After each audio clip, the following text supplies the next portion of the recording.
Hello friends, Gita ഗോവിന്ദത്തിൻ്റെ പുതുപുത്തൻ promo റിവ്യൂയിലേക്ക് എല്ലാ കൂട്ടുകാർക്കും സ്വാഗതം.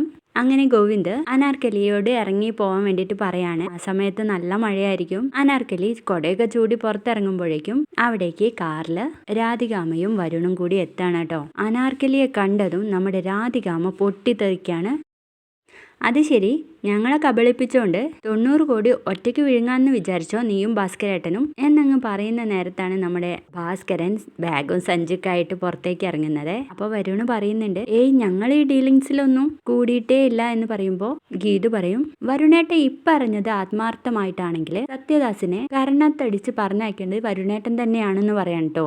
അപ്പോഴോ നമ്മുടെ വരുൺ അങ്ങ് ഞെട്ടിപ്പോവാണ്. ഇത് കേട്ടോണ്ടിരിക്കുന്ന ഗോവിന്ദിനാണെങ്കിൽ ചിരി വരുന്നുണ്ട്. ഗോവിന്ദ് പറയും, സത്യദാസിനെ വരുണ് തല്ലിയില്ലെങ്കിലും രാധികാമ്മയായാലും മതി എന്ന് പറയണേ. അങ്ങനെ രാധികാമ്മ പോയി ഭാസ്കരനെ തല്ലുകയാണ് സുഹൃത്തുക്കളെ. നല്ലൊരു തല്ലാണ് കിട്ടുന്നത്. അതൊക്കെ കഴിഞ്ഞ് നമ്മുടെ അനാർക്കലിയും ഭാസ്കരനും കൂടി മാർഗഴി ഇരിക്കുന്ന ആ വീട്ടിലേക്ക് പോവാണ് കേട്ടോ. അവിടെ വെച്ച് ഭാസ്കരൻ പറയും, രാധികയുടെ മകളായതുകൊണ്ട് പ്രിയയെ വെറുതെ വിടാം, പക്ഷെ രഞ്ജുവിനെ വെറുതെ വിടാനേ പറ്റില്ല എന്ന് പറയുമ്പോൾ അനാർക്കലി കുറച്ചു നേരം ചിന്തിച്ച് നിൽക്കാണ്. എന്നിട്ട് പറയും, രഞ്ജു അവള് വീട്ടിൽ നിന്ന് ഇറങ്ങുന്ന ആദ്യത്തെ അവസരത്തിൽ തന്നെ ഞാൻ തന്നെ അവളെ കൊന്നേക്കാം എന്ന് പറയുമ്പോൾ നമ്മുടെ മാർഗഴി ഇത് കേട്ട് സ്റ്റക്കായി നിൽക്കുന്ന ഒരു അടിപൊളി പ്രമോ ആണ് കണ്ടിരുന്നത്.